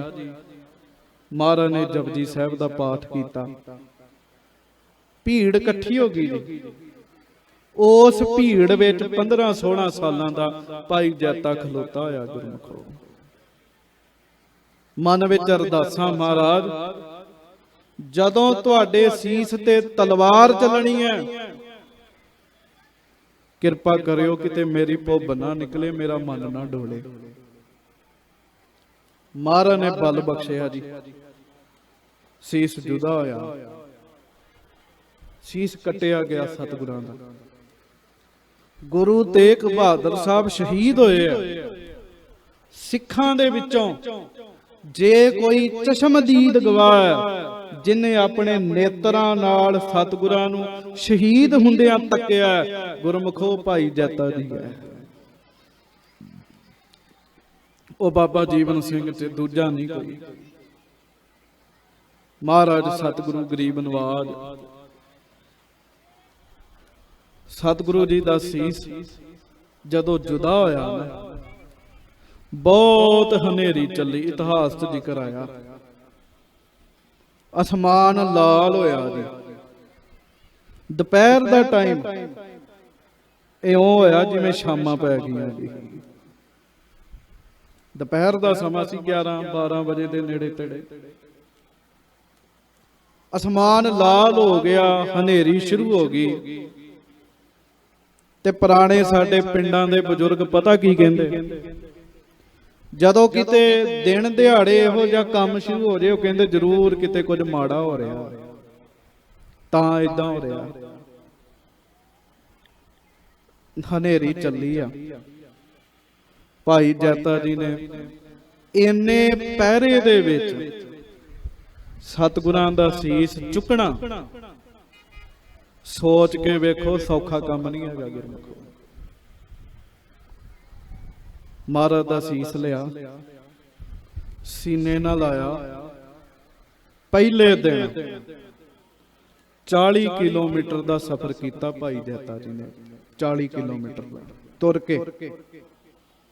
ਉੱਥੇ ਕਿਹੜਾ ਕਿਸੇ ਨੇ ਘੋੜਾ ਦਿੱਤਾ ਸੀਗਾ ਵੀ ਜਾਓ ਘੋੜੇ ਤੇ ਚੱਲ ਜਾਓ। ਹੁਣ ਇੱਕ ਵਾਰੀ ਸੁਰਤ ਕਰਕੇ ਦਰਸ਼ਨ ਕਰਿਓ ਉਸ ਗੁਰੂ ਦੇ ਪਿਆਰੇ ਸਿੱਖ ਦੇ, ਉਹਦੇ ਚਰਨਾਂ ਤੇ ਨਮਸਕਾਰ ਕਰੋ, ਜਿਹਦੀ ਛਾਤੀ ਦੇ ਨਾਲ ਗੁਰੂ ਦਾ ਸਿਰ ਲੱਗਾ ਹੋਇਆ। ਗੁਰਮੁਖੋ ਸਤਿਗੁਰੂ ਜੀ ਦਾ ਸੀਸ ਹੈ, ਹੇਠਾਂ ਧੜ ਨਹੀਂ ਹੈਗਾ। ਕਿਤੇ ਸੋਚ ਕੇ ਹੀ ਵੇਖ ਲਈਏ ਨਾ, ਅੰਦਰ ਜਿਹੜਾ ਹੈ ਉਹ ਬੈਰਾਗ ਨਾਲ ਭਰ ਜਾਂਦਾ ਵੀ ਕਮਾਲ ਦੀ ਖੇਡ ਹੋਏਗੀ। ਕਮਾਲ ਦੇ ਸਿੱਖ ਨੇ 40 ਕਿਲੋਮੀਟਰ ਲਗਾਤਾਰ ਤੁਰੇ ਤੇ ਟੱਕਰ ਕਿਹਦੇ ਨਾਲ ਲਈ ਜੀ? ਟੱਕਰ ਲਈ ਆ ਸਿੱਧੇ ਔਰੰਗਜ਼ੇਬ ਦੇ ਨਾਲ। ਉਹਦੀ ਹਕੂਮਤ, ਉਹਦੇ ਪੈਰੇ, ਉਹਦਾ ਚੌਂਕ, ਉਹਦੀ ਮਰਜ਼ੀ। ਗੁਰੂ ਤੇਗ ਬਹਾਦਰ ਸਾਹਿਬ ਦਾ ਫੇਰ ਸੀਸ ਪਹੁੰਚ ਗਿਆ ਜੀ ਕਿਤੇ ਦਾ ਕਿਤੇ। ਪੁੱਛੋ ਭਾਈ ਜੈਤਾ ਜੀ, ਤੁਹਾਨੂੰ ਡਰ ਨਹੀਂ ਲੱਗਿਆ ਸਿਰ ਚੁੱਕਣ ਲੱਗਿਆ? ਸੀਸ ਚੁੱਕਣ ਲੱਗਿਆ ਤੁਹਾਨੂੰ ਡਰ ਨਹੀਂ ਲੱਗਿਆ? ਤੁਸੀਂ ਔਰੰਗਜ਼ੇਬ ਨਾਲ ਮੱਥਾ ਲਾ ਰਹੇ ਹੋ, ਤੁਹਾਨੂੰ ਡਰ ਨਹੀਂ ਲੱਗਾ? ਤੇ ਭਾਈ ਜੈਤਾ ਜੀ ਦਾ ਪਤਾ ਕੀ ਉੱਤਰ ਹੈ? ਉਹਨਾਂ ਦਾ ਉੱਤਰ ਹੈ, ਮੈਨੂੰ ਆਪਣੇ ਗੁਰੂ ਤੇ ਭਰੋਸਾ ਆ। ਦੀਨ ਦਿਆਲ ਭਰੋਸੇ ਤੇਰੇ ਸਭ ਪਰਿਵਾਰ ਚੜਾਇਆ। ਚਲੋ ਕੁਝ ਵਿਦਵਾਨ ਇਹ ਵੀ ਦੱਸਦੇ ਆ, ਦੋ ਧਾਰਾਵਾਂ ਵੀ ਉਸ ਗੁਰੂ ਕੇ ਸਿੱਖ ਨੇ ਦੇ ਪਿਤਾ ਦਾ ਸਿਰ ਉੱਥੇ ਰੱਖਿਆ, ਬਾਬਾ ਸਦਾਨੰਦ ਜੀ ਦਾ। ਇਹ ਵੀ ਇੱਕ ਧਾਰਨਾ। ਮੈਂ ਕਹਿੰਦਾ ਇਹ ਧਾਰਨਾ ਹੋਵੇ ਵੀ ਤੇਰੇ ਚ ਗਲਤ ਕੁਝ ਨਹੀਂ ਹੈਗਾ। ਕਿਉਂ? ਗੁਰੂ ਦੇ ਸੀਸ ਦੀ ਕੀਮਤ ਵਾਸਤੇ ਸਿੱਖ ਆਪਣਾ ਸਿਰ ਵੀ ਉੱਥੇ ਰੱਖਦੇ। ਸਾਧ ਸੰਗਤ ਜੀ, ਇਹ ਗੱਲ ਪ੍ਰਵਾਨ ਹੈ। 40 ਕਿਲੋਮੀਟਰ ਪਹੁੰਚੇ, ਯੂਪੀ ਦੇ ਵਿੱਚ ਬਾਗਪਤ ਇਲਾਕਾ, ਉੱਥੇ ਪਹੁੰਚੇ। ਸਾਹਮਣੇ ਮਸਜਿਦ ਹੈ, ਸ਼ਾਮਾਂ ਪੈ ਗਈਆਂ, ਛਾਤੀ ਨਾਲ ਸਿਰ ਲੱਗਾ, ਚਾਦਰਾਂ 'ਚ ਸਿਰ ਲਪੇਟਿਆ ਮਹਾਰਾਜ ਸਤਿਗੁਰਾਂ ਦਾ ਸੀਸ। ਉੱਥੇ ਸਾਹਮਣੇ ਇੱਕ ਫਕੀਰ ਰਹਿੰਦਾ, ਤਸਬੀਹ ਉਹਦੇ ਹੱਥ 'ਚ ਹੈ, ਅੱਲਾਹੂ ਅੱਲਾਹੂ ਦਾ ਜਾਪ ਕਰ ਰਿਹਾ। ਭਾਈ ਜੈਤਾ ਜੀ ਵਾਹਿਗੁਰੂ ਵਾਹਿਗੁਰੂ ਬੋਲ ਰਹੇ। ਝਾੜੀਆਂ ਦੇ ਓਲੇ ਬੈਠੇ ਪੁੱਛਿਆ ਵੀ ਤੂੰ ਕੌਣ ਹੈ? ਭਾਈ ਜੈਤੇ ਨੇ ਝੂਠ ਨਹੀਂ ਬੋਲਿਆ, ਕਹਿੰਦੇ ਮੈਂ ਗੁਰੂ ਤੇਗ ਬਹਾਦਰ ਦਾ ਸਿੱਖ ਹਾਂ। ਸ਼ੇਖ ਵਾਹੂਦੀਨ ਕਹਿਣ ਲੱਗਾ, ਕਹਿੰਦਾ ਸੁਣਿਆ ਗੁਰੂ ਤੇਗ ਬਹਾਦਰ ਜੀ ਦਿੱਲੀ ਗਏ ਨੇ, ਉੱਥੇ ਕੀ ਬਣਿਆ? ਭਾਈ ਜੈਤਾ ਕਹਿਣ ਲੱਗਾ ਸਤਿਗੁਰੂ ਸ਼ਹੀਦ ਹੋ ਗਏ ਆ, ਉਹਨਾਂ ਦਾ ਸੀਸ ਮੇਰੇ ਕੋਲ ਹੈ, ਸੀਸ ਆਨੰਦਪੁਰ ਲੈ ਕੇ ਜਾ ਰਿਹਾ। ਉਹ ਮੁਸਲਮਾਨ ਫਕੀਰ ਹੈ, ਵੇਖੋ ਉਹ ਮੁਸਲਮਾਨ ਹੈ, ਜਿਹਦੇ ਹੁਕਮ ਤੇ ਸੀਸ ਕਤਲ ਹੋ ਰਿਹਾ ਉਹ ਵੀ ਮੁਸਲਮਾਨ ਹੈ। ਫਰਕ ਕਿੰਨਾ ਹੈ? ਉਹ ਕਹਿੰਦਾ ਅੱਛਾ। ਉੱਥੇ ਬਾਗਪਤ ਦੇ ਵਿੱਚ ਇੱਕ ਹਿੰਦੂ ਵੀਰ ਹੈ, ਉਹਦਾ ਨਾਮ ਸੀ ਭਾਈ ਕ੍ਰਿਸ਼ਨਪਾਲ। ਉਹਦੇ ਘਰ ਠਹਿਰਾਇਆ, ਰਾਤ ਆਰਾਮ ਕੀਤਾ। ਭਾਈ ਜੈਤਾ ਜੀ ਅਗਲੇ ਦਿਨ ਫਿਰ ਸੀਸ ਲਾਇਆ ਸੀਨੇ ਨਾਲ, ਤੁਰ ਪਏ। ਉੱਥੋਂ ਫਿਰ ਚਲਦਿਆਂ ਚਲਦਿਆਂ ਕਰਨਾਲ ਦੇ ਵਿੱਚ ਪਿੰਡ ਹੈ ਤਰਾਵੜੀ, ਜੰਗਲਾਂ ਦੇ ਰਸਤੇ ਤੋਂ ਗਏ ਜੀ, ਕਿਉਂਕਿ ਜਰਨੈਲੀ ਸੜਕ ਤੇ ਪਹਿਰੇ ਲੱਗੇ ਸਨ। ਜੰਗਲਾਂ ਦੇ ਵਿੱਚੋਂ ਗਏ ਆ, ਝਾੜੀਆਂ ਨੂੰ ਮਿੱਧਦੇ ਹੋਏ ਗਏ ਆ। ਤਰਾਵੜੀ ਨਵਾਬ ਦਾ ਕਿਲਾ ਸੀ, ਕਿਲੇ ਦੇ ਨਾਲ ਇੱਕ ਕੰਧ ਨੂੰ ਛੱਪੜ ਲੱਗਦਾ ਸੀ। ਉਸ ਛੱਪੜ ਤੇ ਧੋਬੀ ਆ ਕੇ ਕੱਪੜੇ ਧੋਂਦੇ ਸਨ। ਸ਼ਾਮ ਦਾ ਸਮਾਂ, ਭਾਈ ਜੈਤਾ ਜੀ ਫਿਰ ਝਾੜੀਆਂ ਦੇ ਓਲੇ ਗੁਰਮੰਤਰ ਦਾ ਜਾਪ ਕਰਨ ਲੱਗੇ ਜੀ। ਧੋਬੀ ਨੇ ਕੱਪੜਿਆਂ ਦੀ ਪੰਡ ਚੁੱਕੀ ਜੀ, ਉਹ ਕੱਪੜਿਆਂ ਦੀ ਪੰਡ ਲਈ ਜਾਂਦਾ। ਉਹਨੇ ਪੁੱਛਿਆ, ਵਾਹਿਗੁਰੂ ਵਾਹਿਗੁਰੂ ਦੀ ਆਵਾਜ਼ ਆਉਂਦੀ, ਪੁੱਛਿਆ ਤੂੰ ਕੌਣ ਹੈ? ਬਾਬਾ ਜੀ ਹੋਣਾ ਨੇ ਉੱਤਰ ਦਿੱਤਾ, ਮੈਂ ਗੁਰੂ ਦਾ ਸਿੱਖ ਹਾਂ। ਹੁਣ ਉਹ ਧੋਬੀ ਵੀ ਗੁਰੂ ਦਾ ਸਿੱਖ ਹੈ। ਉਹਨੇ ਕਿਹਾ ਅੱਛਾ, ਪਿੰਡ 'ਚ ਸਿੱਖ ਦਾ ਘਰ ਹੋਵੇ ਤੇ ਸਿੱਖ ਝਾੜੀਆਂ ਦੇ ਓਲੇ ਰਵੇ? ਆ ਸਿੱਖਾ ਮੇਰੇ ਨਾਲ ਚੱਲ, ਮੇਰੇ ਘਰ 'ਚ ਚੱਲ। ਹੁਣ ਉਹ ਤੁਰੇ ਜਾਂਦੇ ਜੀ, ਹਨੇਰਾ ਹੋ ਗਿਆ ਸੀ। ਧੋਬੀ ਦੇ ਕੋਲ ਘਾਹ ਦੀ ਪੰਡ ਹੈ, ਵਾਹਿਗੁਰੂ ਕੱਪੜਿਆਂ ਦੀ ਪੰਡ ਹੈ, ਤੇ ਭਾਈ ਜੈਤਾ ਜੀ ਕੋਲ ਵੀ ਇੱਕ ਪੰਡ ਹੈ ਛੋਟੀ ਜੀ, ਪਰ ਉਸ ਪੰਡ 'ਚ ਗੁਰੂ ਦਾ ਸੀਸ ਹੈ। ਦੇਵਾ ਰਾਮ ਕਹਿੰਦਾ ਹੁਣ ਕਿੱਥੇ ਜਾਣਾ? ਤੁਰੇ ਜਾਂਦੇ ਗੱਲ ਕਰਦੇ। ਭਾਈ ਜੈਤਾ ਜੀ ਕਹਿੰਦੇ ਹੁਣ ਨਾ ਮੈਂ ਆਨੰਦਪੁਰ ਸਾਹਿਬ ਜਾਣਾ। ਕਹਿੰਦੇ ਅੱਛਾ, ਆਨੰਦਪੁਰ ਸਾਹਿਬ ਜਾਣਾ ਤੇ ਗੁਰੂ ਤੇਗ ਬਹਾਦਰ ਸਾਹਿਬ ਸੱਚੀ ਸਰਕਾਰ ਨੂੰ ਕਹੀਂ ਮਹਾਰਾਜ ਤਰਾਵੜੀ ਦੇ ਵਿੱਚ ਦੇਵਾ ਰਾਮ ਧੋਬੀ ਤੁਹਾਡੇ ਦਰਸ਼ਨ ਚਾਹੁੰਦਾ ਕਿਤੇ ਲੰਘਦੇ ਲੰਘਦੇ ਮੇਰੇ ਘਰ ਚਰਨ ਪਾਇਓ। ਭਾਈ ਜੈਤਾ ਜੀ ਦੇ ਨੇਤਰ ਭਰ ਆਏ ਗੁਰਮੁਖੋ। ਮਨ ਵਿੱਚ ਸੋਚਦੇ, ਵਾਹ ਸਤਿਗੁਰੂ ਤੇਰੀਆਂ ਤੂੰ ਹੀ ਜਾਣੇ ਕਿਸ ਰੂਪ ਵਿੱਚ ਆਪਣੇ ਸਿੱਖ ਦੇ ਘਰ ਆ ਰਿਹਾ। ਇਹ ਮਤ ਸਮਝਿਓ ਭਾਈ ਜੈਤਾ ਜੀ ਆਪ ਤੁਰੇ ਜਾਂਦੇ ਆ, ਨਹੀਂ ਗੁਰਮੁਖੋ। ਭਾਈ ਜੈਤਾ ਜੀ ਨੂੰ ਗੁਰੂ ਤੇਗ ਬਹਾਦਰ ਸਾਹਿਬ ਤੁਰਾ ਕੇ ਉੱਥੇ ਉੱਥੇ ਲੈ ਕੇ ਜਾ ਰਹੇ ਆ ਜਿਨ੍ਹਾਂ ਦੇ ਘਰ ਵਿੱਚ ਸਤਿਗੁਰਾਂ ਨੇ ਚਰਨ ਪਾਉਣੇ ਸੀ। ਭਾਈ ਸਾਹਿਬ ਕਹਿੰਦੇ ਤੂੰ ਘਰ ਚੱਲ, ਤੈਨੂੰ ਦੱਸਦੇ ਆ। ਧੋਬੀ ਦੀ ਘਰ ਵਾਲੀ ਦਾ ਨਾਮ ਸੀ ਲక్ష్ਮੀ ਬਾਈ। ਦਰਵਾਜ਼ਾ ਖੋਲਿਆ, ਦੀਵੇ ਦੀ ਲੌਚ, ਭਾਈ ਜੈਤਾ ਜੀ ਦੇ ਦਰਸ਼ਨ ਕੀਤੇ। ਵੀ ਆ 15-16 ਸਾਲਾਂ ਦਾ ਗੁਰੂ ਦਾ ਸਿੱਖ ਆਇਆ, ਆਨੰਦਪੁਰ ਚੱਲਾ। ਹੁਣ ਦੇਵਾ ਰਾਮ ਨੇ ਕੱਪੜਿਆਂ ਦੀ ਪੰਡ ਰੱਖ ਦਿੱਤੀ ਜੀ, ਪਰ ਭਾਈ ਜੈਤਾ ਜੀ ਉਹ ਪੰਡ ਓਲੇ ਹੀ ਨਾ ਕਰਨ, ਰੱਖਣ ਨਾ, ਸਿਰ ਇੱਥੇ ਹੀ ਲਾਇਆ ਜੀ ਛਾਤੀ ਨਾਲ। ਪੁੱਛਿਆ, ਕਹਿੰਦੇ ਮੈਂ ਆਪਣੀ ਪੰਡ ਰੱਖਤੀ, ਤੂੰ ਵੀ ਰੱਖ ਦੇ। ਇਸ ਪੰਡ 'ਚ ਕੋਈ ਖਜ਼ਾਨਾ, ਤੂੰ ਲਾਂਭੇ ਹੀ ਨਹੀਂ ਕਰਦਾ ਪੰਡ ਨੂੰ। ਗੁਰਮੁਖ ਪਿਆਰੇ ਦੱਸਦੇ, ਭਾਈ ਜੈਤਾ ਜੀ ਨੇ ਉੱਤਰ ਦਿੱਤਾ, ਇਹ ਪੰਡ ਵਿੱਚ ਉਹ ਖਜ਼ਾਨਾ ਜਿਹੜਾ ਮੈਂ ਜ਼ਿੰਦਗੀ ਵਾਰ ਕੇ ਵੀ ਕਿਸੇ ਨੂੰ ਦੇ ਨਹੀਂ ਸਕਦਾ। ਪੁੱਛਿਆ ਇਹੋ ਜੀ ਕਿਹੜੀ ਚੀਜ਼ ਹੈ ਇਸ ਪੰਡ 'ਚ? ਭਾਈ ਜੈਤਾ ਜੀ ਕਹਿੰਦੇ ਫਿਰ ਵਿਛਾ ਖੇਸ। ਉਹ ਕਹਿੰਦਾ ਸੀ ਮੈਂ ਖੇਸ ਬਣਾਇਆ ਗੁਰੂ ਤੇਗ ਬਹਾਦਰ ਸਾਹਿਬ ਵਾਸਤੇ। ਕਹਿੰਦੇ ਵਿਛਾ ਪਲੰਘੇ ਦੇ ਉਹ ਖੇਸ ਜਿਹੜਾ ਸਤਿਗੁਰਾਂ ਵਾਸਤੇ ਬਣਾਇਆ ਹੀ, ਉਹਨੇ ਉਹ ਖੇਸ ਵਿਛਾਇਆ। ਗੁਰਮੁਖੋ ਭਾਈ ਸਾਹਿਬ ਜੀ ਨੇ ਸੀਸ ਸੁਭਾਏਮਾਨ ਕੀਤਾ। ਇੱਕ ਇੱਕ ਕਰਕੇ ਜਦੋਂ ਪਰਤ ਖੋਲੀ, ਅੰਤਮ ਪਰਤ ਤੇ ਖੂਨ ਲੱਗਾ। ਉਹ ਖੂਨ ਕਿਸੇ ਹੋਰ ਦਾ ਨਹੀਂ ਸੀ, ਉਹ ਸਤਿਗੁਰਾਂ ਦਾ ਖੂਨ। ਪਰਤ ਖੋਲੀ, ਮਹਾਰਾਜ ਸਤਿਗੁਰਾਂ ਦੇ ਚਿਹਰੇ ਦੇ ਦਰਸ਼ਨ ਹੋਏ ਗੁਰਮੁਖੋ। ਜਿਵੇਂ ਕੋਈ ਸਾਧ ਸੰਗਤ ਜੀ ਅਟੈਕ ਹੁੰਦਾ, ਬੰਬ ਵੱਜਦਾ ਤੇ ਬੰਦਾ ਭੁੜਕ ਕੇ ਪਰੇਸ਼ਾਨ ਨਹੀਂ ਜਾਂਦਾ। ਦੇਵਾ ਰਾਮ ਵੇਖ ਕੇ ਉਹਦੇ ਪੈਰ ਠੰਬਰ ਗਏ, ਪਛਾਣ ਨੂੰ ਹੋਇਆ। ਭਾਈ ਜੈਤਾ ਜੀ ਨੇ ਕਿਹਾ, ਕਹਿਣ ਲੱਗੇ ਮੈਂ ਸੋਚਦਾ ਸਾਂ ਮੈਂ ਤੁਰ ਰਿਹਾ, ਮੈਂ ਨਹੀਂ ਤੁਰ ਰਿਹਾ। ਗੁਰੂ ਤੇਗ ਬਹਾਦਰ ਸਾਹਿਬ ਮੈਨੂੰ ਤੁਰਾ ਰਹੇ ਹੈ, ਜਿਹਦੇ ਜਿਹਦੇ ਘਰ ਚਰਨ ਪਾਉਣਾ ਮੈਨੂੰ ਆਪੇ ਹੀ ਤੁਰੀ ਆ ਰਹੇ ਹੈ।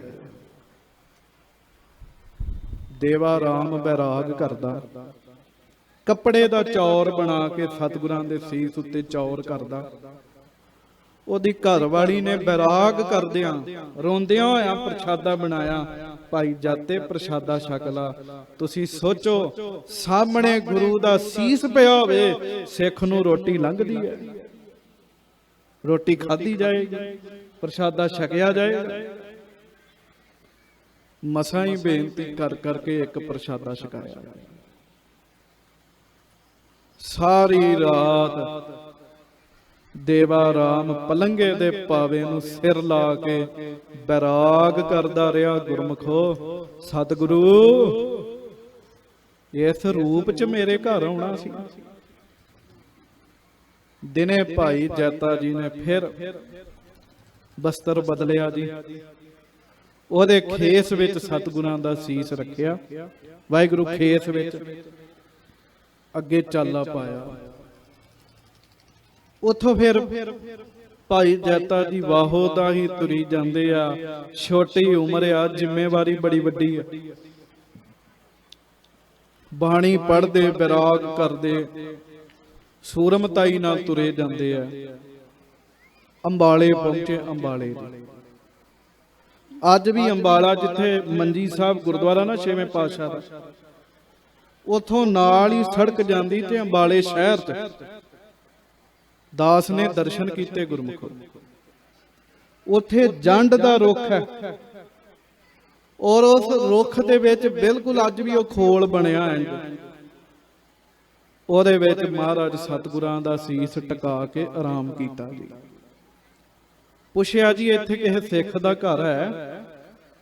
ਉਹਨਾਂ ਕਿਹਾ ਜੀ ਆ ਟਾਂਗਰੀ ਨਦੀ ਪਾਰ ਕਰੋ, ਰਾਮਦਾਸੀਏ ਵਸਦੇ ਇੱਥੇ। ਉਹਦਾ ਨਾਮ ਸੀ ਰਾਮਦੇਵ। ਉਹਦੇ ਘਰ ਆਰਾਮ ਕੀਤਾ।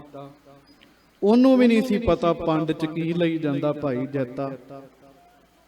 ਫਿਰ ਉਹਨੇ ਦਰਸ਼ਨ ਕੀਤੇ ਜੀ। ਉਥੋਂ ਤੁਰੇ ਭਾਈ ਜੈਤਾ ਜੀ, ਰਾਮਦੇਵ ਦੇ ਘਰੋਂ ਤੁਰੇ ਜੀ। ਰਾਮਦੇਵ ਦੇ ਘਰੋਂ ਤੁਰ ਕੇ ਚੰਡੀਗੜ੍ਹ ਦੇ ਲਾਗੇ ਗੁਰਦੁਆਰਾ ਨਾਭਾ ਸਾਹਿਬ, ਨਾਢਾ ਨਹੀਂ ਨਾਭਾ ਸਾਹਿਬ, ਨਾਭਾ ਸਾਹਿਬ ਸਤਿਗੁਰਾਂ ਦਾ ਸੀਸ ਲੈ ਕੇ ਪਹੁੰਚੇ। ਉੱਥੇ ਮੁਸਲਮਾਨ ਫਕੀਰ ਸੀ, ਉਹਦਾ ਨਾਮ ਸੀ ਦਰਗਾਹੀ ਸ਼ਾਹ। ਦਰਗਾਹੀ ਸ਼ਾਹ ਪੁੱਛਦਾ ਕਿੱਥੋਂ ਆਇਆ ਹੈ? ਗੁਰੂ ਦਾ ਸਿੱਖ ਲੱਗਦਾ ਹੈ। ਉਹ ਕਹਿੰਦਾ ਜੀ ਅਨੰਦਪੁਰ ਜਾ ਰਿਹਾ, ਦਿੱਲੀ ਤੋਂ ਆਇਆ। ਗੁਰਮੁਖੋ ਉਦੋਂ ਕਿਹੜਾ ਮੀਡੀਆ ਸੀ ਵੀ ਖਬਰ ਉਸੇ ਵੇਲੇ ਫੈਲੇ। ਦਰਗਾਹੀ ਸ਼ਾਹ ਪੁੱਛਦਾ ਹੈ ਦਿੱਲੀ ਗਿਆ ਸੈਂ, ਸੁਣਿਆ ਗੁਰੂ ਤੇਗ ਬਹਾਦਰ ਸਾਹਿਬ ਦਿੱਲੀ ਗਏ ਸਨ, ਕੀ ਬਣਿਆ? ਭਾਈ ਜੈਤਾ ਜੀ ਕਹਿੰਦੇ ਜੀ ਉਹਨਾਂ ਦਾ ਹੀ ਸਿਰ ਅਨੰਦਪੁਰ ਸਾਹਿਬ ਲੈ ਕੇ ਜਾ ਰਿਹਾ, ਸੀਸ ਉਹਨਾਂ ਦਾ ਹੀ ਹੈ। ਦਰਗਾਹੀ ਸ਼ਾਹ ਆਪਣੀ ਝੌਂਪੜੀ ਦੇ ਵਿੱਚ ਲੈ ਗਿਆ, ਸਾਰੀ ਰਾਤ ਬੈਰਾਗ ਕਰਦਾ ਰਿਹਾ। ਸਵੇਰੇ ਮਹਾਰਾਜ ਦਾ ਸੀਸ ਝੋਲੀ ਚ ਪਵਾ ਕੇ 2 ਕਦਮ ਤੁਰ ਕੇ ਮੁੜ ਸੀਸ ਭਾਈ ਜੈਤਾ ਜੀ ਨੂੰ ਦਿੱਤਾ। ਫਿਰ ਭਾਈ ਜੈਤਾ ਜੀ ਕੀਰਤਪੁਰ ਸਾਹਿਬ ਬਿਬਾਨਗੜ੍ਹ ਪਹੁੰਚੇ ਸੀ। ਬਿਬਾਨਗੜ੍ਹ ਕਿਉਂ ਗਏ ਤੁਸੀਂ? ਮੈਂ ਬੇਨਤੀ ਇਹਨੂੰ ਧਿਆਨ ਨਾਲ ਸੁਣਿਆ। ਭਾਈ ਜੈਤਾ ਜੀ ਸੀਸ ਕੀਰਤਪੁਰ ਸਾਹਿਬ ਲੈ ਕੇ ਗਏ ਆ, ਆਨੰਦਪੁਰ ਸਾਹਿਬ ਨਹੀਂ ਲੈ ਕੇ ਗਏ। ਕਿਉਂਕਿ ਆਉਂਦਿਆਂ ਆਉਂਦਿਆਂ ਕੀਰਤਪੁਰ ਸਾਹਿਬ ਜਦੋਂ ਖਲੋਤੇ ਤੇ ਫੁਰਨਾ ਬਣਿਆ ਵੀ 6ਵੇਂ ਪਾਤਸ਼ਾਹ ਦੇ ਸਰੀਰ ਦਾ ਸੰਸਕਾਰ ਇੱਥੇ ਹੋਇਆ। ਗੁਰੂ ਹਰਿਰਾਏ ਸਾਹਿਬ 7ਵੇਂ ਪਾਤਸ਼ਾਹ ਦੇ ਸਰੀਰ ਦਾ ਸੰਸਕਾਰ ਇੱਥੇ ਹੋਇਆ। 8ਵੇਂ ਪਾਤਸ਼ਾਹ ਦੇ ਅਸਤੇ ਇੱਥੇ ਪਾਏ ਗਏ। ਹੋ ਸਕਦਾ ਹੈ 9ਵੇਂ ਪਾਤਸ਼ਾਹ ਦੇ ਸੀਸ ਦਾ ਸੰਸਕਾਰ ਵੀ ਇੱਥੇ ਹੋਵੇ। ਪਰ ਮਨ ਵਿੱਚ ਸੋਚਦੇ ਆ, ਮਨਾ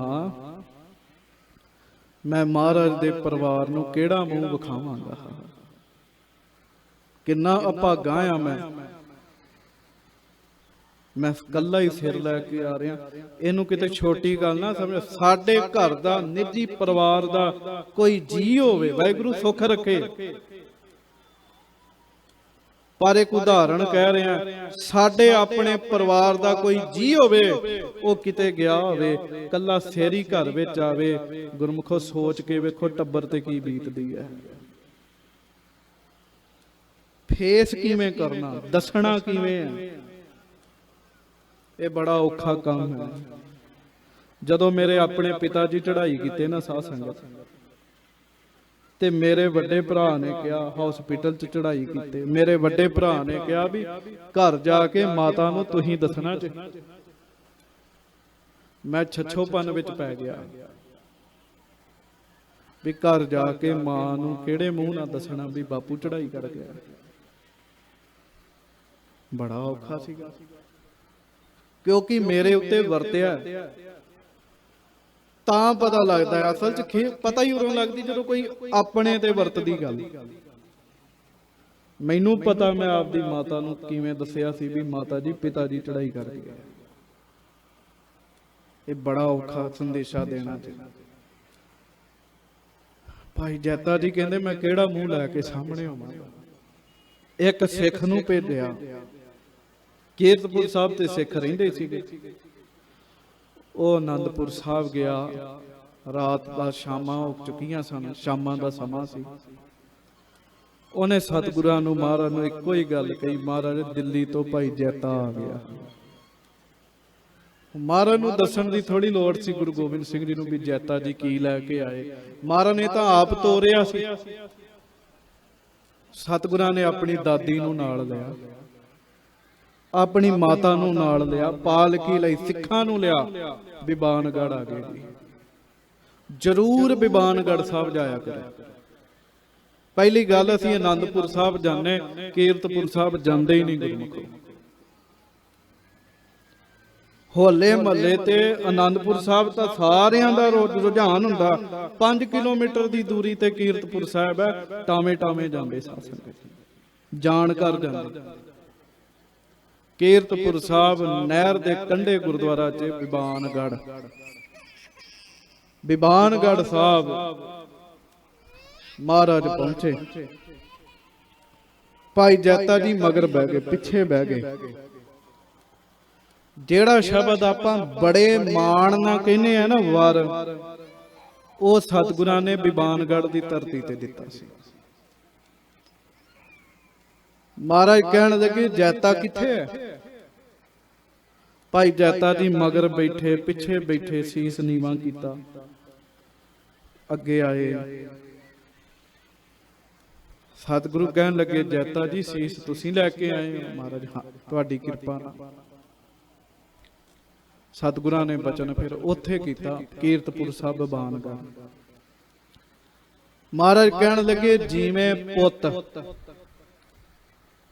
ਪਿਤਾ ਚੜ੍ਹਾਈ ਕਰ ਜਾਵੇ, ਪੁੱਤ ਦਾ ਫਰਜ਼ ਹੈ ਉਹਨਾਂ ਦੇ ਸਰੀਰ ਨੂੰ ਸਾਂਭਣਾ, ਸਰੀਰ ਦੀ ਕਿਰਿਆ ਕਰਨੀ। ਜਿਵੇਂ ਪੁੱਤ ਪਿਤਾ ਦਾ ਸਰੀਰ ਸਾਂਭਦਾ, ਤੁਸੀਂ ਗੁਰੂ ਤੇਗ ਬਹਾਦਰ ਪਿਤਾ ਸਤਿਗੁਰਾਂ ਦਾ ਸੀਸ ਉਵੇਂ ਸਾਂਭਿਆ।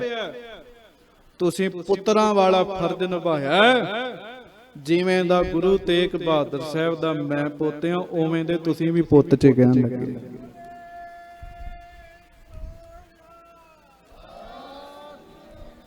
ਤੁਸੀਂ ਵੀ ਪੁੱਤ 'ਚ। ਗੁਰੂ ਗੋਬਿੰਦ ਸਿੰਘ ਜੀ ਨੇ ਆਪਣਾ ਭਰਾ ਬਣਾਇਆ ਭਾਈ ਜੈਤਾ ਜੀ ਨੇ। ਸੀਨੇ ਨਾਲ ਲਾ ਕੇ ਕਿਹਾ ਰੰਗ ਰੇਟੇ ਗੁਰੂ ਕੇ ਬੇਟੇ। ਰੰਗ ਰੇਟੇ ਦਾ ਅਰਥ ਗੁਰਮੁਖ ਇਹ ਵੀ ਕਰਦੇ ਆ ਰੰਗ 'ਚ ਰੰਗਿਆ ਹੋਇਆ। ਤੂੰ ਗੁਰੂ ਦੇ ਰੰਗ 'ਚ ਰੰਗਿਆ। ਜਿਵੇਂ ਮੈਂ ਗੁਰੂ ਦਾ ਪੁੱਤ ਹਾਂ, ਉਵੇਂ ਤੂੰ ਵੀ ਗੁਰੂ ਦਾ ਪੁੱਤ ਹੈ। ਵਰ ਦਿੱਤਾ ਸਤਿਗੁਰਾਂ ਨੇ ਸੀਨੇ ਨਾਲ ਲਾ ਕੇ। ਜਦੋਂ ਵਰ ਦਿੱਤਾ ਨਾ ਸਾਧ ਸੰਗਤ, ਫਿਰ ਪਹਿਲਾਂ ਵਰ ਦਿੱਤਾ, ਫਿਰ ਮਾਤਾ ਨੂੰ ਸੱਦਿਆ, ਮਾਤਾ ਗੁਜਰੀ ਜੀ ਨੂੰ। ਮਹਾਰਾਜ ਦਾ 350 ਸਾਲਾ ਆ ਰਿਹਾ ਨਾ ਸ਼ਹੀਦੀ ਦਿਹਾੜਾ। ਪਹਿਲਾਂ ਵਰ ਦਿੱਤਾ ਤੇ ਫਿਰ ਮਾਤਾ ਗੁਜਰੀ ਜੀ ਨੂੰ ਕਿਹਾ ਵੀ ਮਾਤਾ ਜੀ ਤੁਸੀਂ ਵੀ ਵੇਖ ਲਓ, ਦਾਦੀ ਮਾਤਾ ਤੁਸੀਂ ਵੀ ਵੇਖ ਲਓ।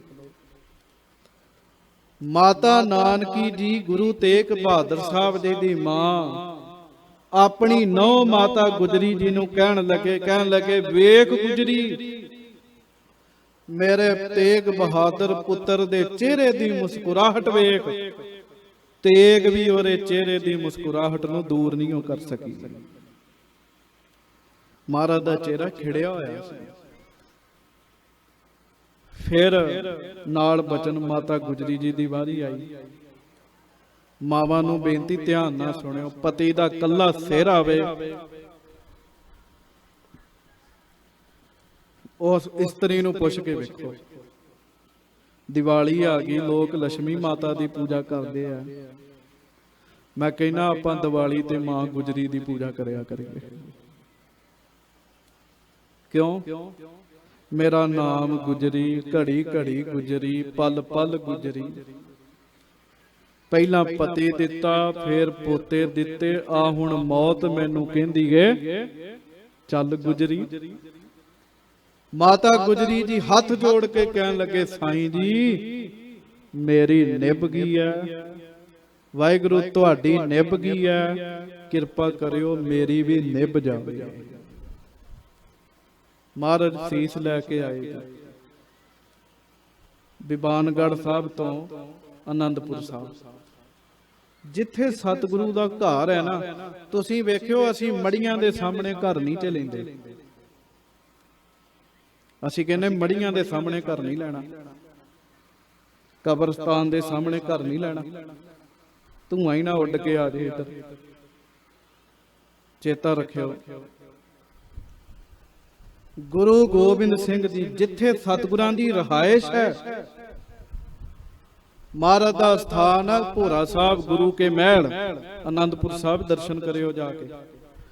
ਬਿਲਕੁਲ ਉਹਦੇ ਸਾਹਮਣੇ, ਆਪਣੇ ਘਰ ਦੇ ਸਾਹਮਣੇ ਪਿਤਾ ਜੀ ਦੇ ਸੀਸ ਦਾ ਸਤਿਕਾਰ ਕੀਤਾ ਜੀ। ਮਾਤਾ ਨਾਨਕੀ ਜੀ ਕਹਿੰਦੇ ਆ, ਪੁੱਤਰ ਆਸੇ ਪਾਸੇ ਕਰੀਏ ਘਰ ਤੋਂ। ਗੁਰੂ ਗੋਬਿੰਦ ਸਿੰਘ ਜੀ ਦੀ ਤੇ ਬਾਤ ਹੀ ਵੱਖਰੀ ਹੈ, ਜਜ਼ਬਾ ਹੀ ਵੱਖਰਾ ਹੈ। ਕਹਿੰਦੇ ਮਾਤਾ ਜੀ ਆਪਣੇ ਘਰ ਦੇ ਬਿਲਕੁਲ ਸਾਹਮਣੇ ਪਿਤਾ ਜੀ ਦੇ ਸੀਸ ਦਾ ਸੰਸਕਾਰ ਕਰਾਂਗੇ। ਜਦੋਂ ਘਰ ਦੇ ਵਿੱਚ ਪ੍ਰਵੇਸ਼ ਹੋਣਾ, ਜਦੋਂ ਘਰ ਤੋਂ ਬਾਹਰ ਕਿਤੇ ਬਾਹਰ ਜਾਣਾ, ਪਿਤਾ ਜੀ ਦੇ ਦਰਸ਼ਨ ਹੁੰਦੇ ਰਹਿਣਗੇ। ਕਹਿਣ ਲੱਗੇ ਸੀਸ ਦਾ ਸੰਸਕਾਰ ਹੋਇਆ ਜੀ। ਭਾਈ ਜੈਤਾ ਜੀ ਖਲੋਤੇ, ਉਹ ਸਥਾਨ ਬਣਿਆ ਜੀ ਅਨੰਦਪੁਰ ਸਾਹਿਬ, ਸੀਸਗੰਜ ਸਾਹਿਬ ਗੁਰਦੁਆਰੇ ਦੇ ਅੰਦਰ। ਮਹਾਰਾਜ ਕਹਿੰਦੇ ਭਾਈ ਜੈਤੇ ਨੂੰ ਆਵਾਜ਼ ਮਾਰੋ। ਭਾਈ ਜੈਤਾ ਜੀ ਅੱਗੇ ਆਏ। 15-16 ਸਾਲਾਂ ਦੀ ਉਮਰ। ਜੈਤਿਆ ਕੋਈ ਸਿੱਖ ਨਹੀਂ ਸੀ ਉਦੋਂ ਜਦੋਂ ਮਹਾਰਾਜ ਦਾ ਸੀਸ ਕੱਟਿਆ ਗਿਆ। ਭਾਈ ਜੈਤਾ ਜੀ ਹੱਥ ਜੋੜ ਕੇ ਕਹਿੰਦੇ ਮਹਾਰਾਜ ਸਿੱਖ ਤੇ ਬੜੇ ਸੀ ਪਰ ਪਛਾਣਿਆ ਨਹੀਂ ਸੀ ਕੋਈ ਜਾਂਦਾ, ਕਿਉਂਕਿ ਕੋਈ ਪਛਾਣ ਵੱਖਰੀ ਨਹੀਂ ਸੀ ਨਾ। ਕੇਸ ਤਾਂ ਹਿੰਦੂ ਵੀ ਰੱਖਦੇ ਸੀ, ਮੁਸਲਮਾਨ ਵੀ ਕੇਸ ਰੱਖਦੇ ਸੀ। ਕੇਸ ਤਾਂ ਹੁਣ ਜੇ ਇਹ ਤਾਂ ਸਜ਼ਾ ਸੀ ਵਾਲ ਕਟਾਉਣੇ ਗੁਰਮੁਖੋ। ਜਿਹਨੇ ਅੱਤ ਦਾ ਮਾੜਾ ਕੰਮ ਕੀਤਾ ਸੀ ਉਹਨੂੰ ਸਜ਼ਾ ਬ੍ਰਾਹਮਣਾਂ ਨੇ ਨੀਅਤ ਕੀਤੀ ਸੀ, ਇਹਦੇ ਸਿਰ ਦੇ ਵਾਲ ਕੱਟ ਦਿਓ। ਹੁਣ ਜਿੰਨਾ ਕਟਾਏ ਆ ਉਹ ਸਮਝ ਵੇਖ ਲਓ ਵੀ ਕਿਹੜੀ ਸਜ਼ਾ ਭੁਗਤ ਰਹੇ ਆ। ਇਹ ਸਜ਼ਾ ਸੀ, ਸਜ਼ਾ। ਕਹਿੰਦੇ ਪਛਾਣ ਕੋਈ ਨਹੀਂ ਸੀ ਸਿੱਖਾਂ ਦੀ ਵਿਸ਼ੇਸ਼, ਕੇਸ ਤਾਂ ਸਾਰਿਆਂ ਦੇ ਸਿਰ ਤੇ।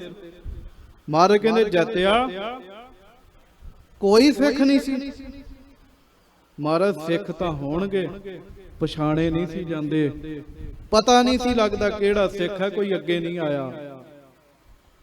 ਕਵੀ ਸੰਤੋਖ ਸਿੰਘ ਜੀ ਲਿਖਦੇ, ਕਹਿੰਦੇ ਸੁਨ ਕਰ ਸ਼੍ਰੀ ਕਲਗੀਧਰ ਐਸੇ, ਬੋਲੇ ਜਲ ਧਰ, ਬੋਲੇ ਗਰਜਤ ਜਲ ਧਰ ਜੈਸੇ। ਮਹਾਰਾਜ ਨੇ ਭਾਈ ਜੈਤਾ ਜੀ ਦੀ ਗੱਲ ਸੁਣ ਕੇ ਗੱਜ ਕੇ ਬਚਨ ਕੀਤਾ। ਕਹਿੰਦੇ ਚੰਗਾ ਜੈਤਿਆ, ਅੱਜ ਤੋਂ ਬਾਅਦ ਇਹੋ ਜਿਹਾ ਸਿੱਖ ਬਣਾਵਾਂਗਾ, ਲੱਖਾਂ 'ਚ ਖਲੋਤਾ ਹੋਵੇ, ਦੂਰੋਂ ਕੱਲਾ ਹੀ ਪਛਾਣਿਆ ਜਾਵੇਗਾ ਉਹ ਕਲਗੀਧਰ ਦਾ ਸਿੱਖ ਹੈ। ਇਸ ਤਰ੍ਹਾਂ ਹੀ ਹੈ, ਲੱਖੋਂ ਨਰ ਜਗ ਕੇ ਇੱਕ ਥਾਈ, ਪਰੇ ਸਿੱਖ ਤਿਹ ਮੈਂ ਇੱਕ ਜਾਈ, ਪ੍ਰਥਕ ਪ੍ਰਥਕ ਪਛਾਨੋ ਪਰੇ। ਲੱਖਾਂ ਲੋਕ ਇੱਕ ਥਾਂ ਇਕੱਠੇ ਹੋ ਜਾਣ, ਕੱਲਾ ਕਲਗੀਧਰ ਦਾ ਦਸਤਾਰ ਵਾਲਾ ਬਾਣੇ ਵਾਲਾ ਸਿੰਘ ਖਲੋਵੇ, ਲੱਖਾਂ ਚੋਂ ਪਛਾਣਿਆ ਜਾਵੇਗਾ। ਇਹ ਬਚਨ ਉਦੋਂ ਕੀਤਾ ਜਦੋਂ ਸਤਿਗੁਰਾਂ ਦੇ ਸੀਸ ਦਾ ਸੰਸਕਾਰ ਹੋ ਰਿਹਾ ਸੀ, ਕੀਤਾ ਭਾਈ ਜੈਤਾ ਜੀ ਦੇ ਨਾਲ ਜੀ। ਇਹ ਉਦੋਂ ਬਚਨ ਕੀਤਾ ਮਹਾਰਾਜ ਨੇ, ਫਿਰ ਇਹ ਕੰਮ ਕੀਤਾ ਜੀ। ਇਹਦੇ ਵਾਸਤੇ ਟਾਈਮ ਲਾਇਆ। ਅੱਜ ਅਸੀਂ ਲੱਖਾਂ 'ਚ ਖਲੋਤੇ ਹੋਈਏ, ਪਛਾਣ ਹੋ ਜਾਏਗੀ ਵੀ ਗੁਰੂ ਦਾ ਸਿੰਘ ਹੈ। ਇਹ ਤਾਂ ਭਾਈ ਬਾਬਾ ਜੀਵਨ ਸਿੰਘ ਜੀ ਦੇ ਉਦੋਂ ਦਾ ਇਤਿਹਾਸ ਹੈ ਜਦੋਂ 15-16 ਸਾਲਾਂ ਦੇ ਸੀ।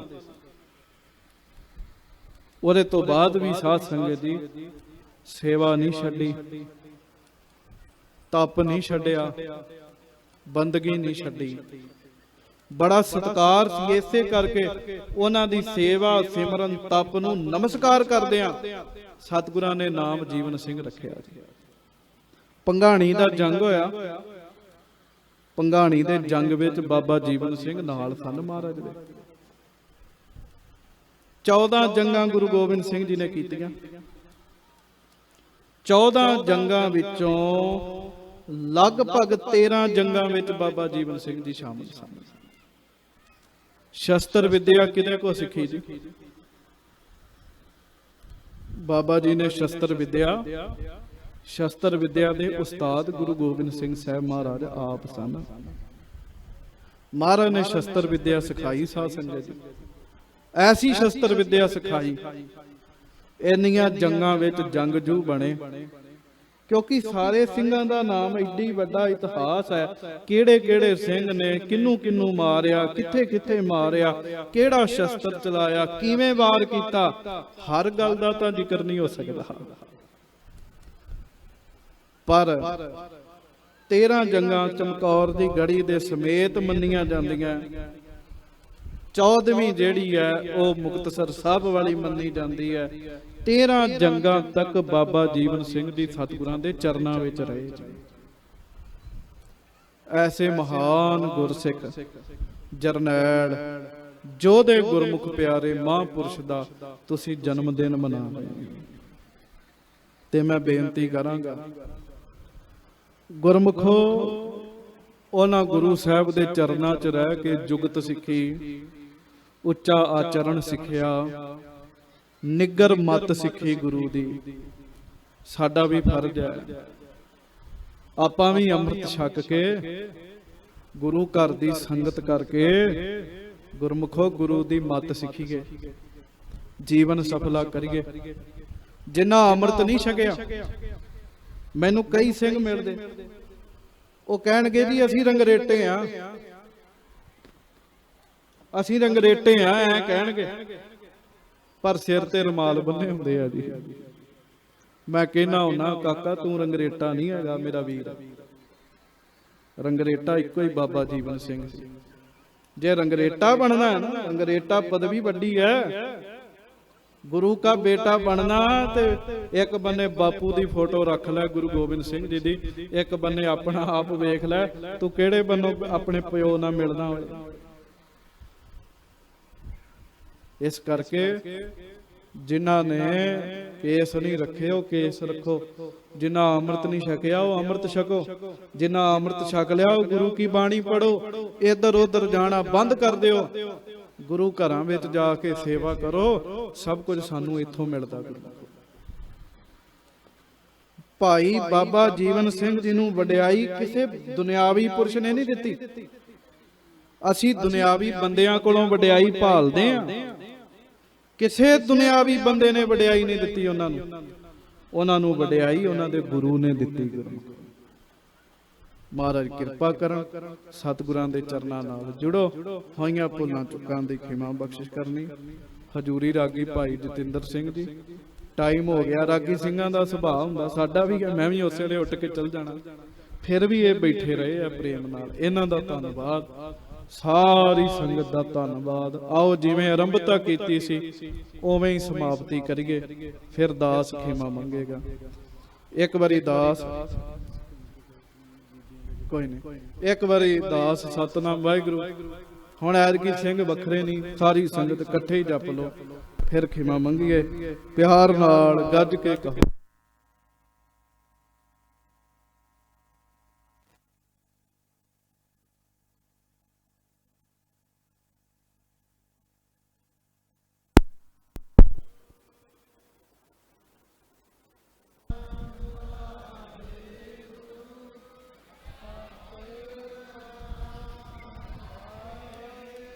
ਸਤਿਨਾਮ ਵਾਹਿਗੁਰੂ, ਸਤਿਨਾਮ ਵਾਹਿਗੁਰੂ।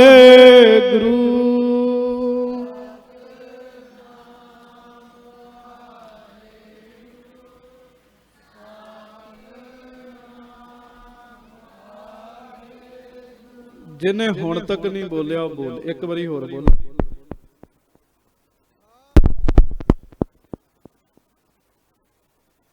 ਵਾਹਿਗੁਰੂ ਸਤਿਨਾਮ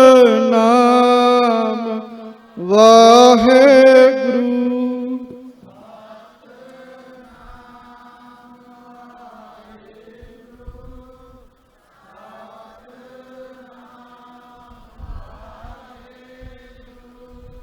ਭੁੱਲਾਂ ਚੁੱਕਾਂ ਦੀ ਮਾਫੀ ਬਖਸ਼ਣਾ ਜੀ।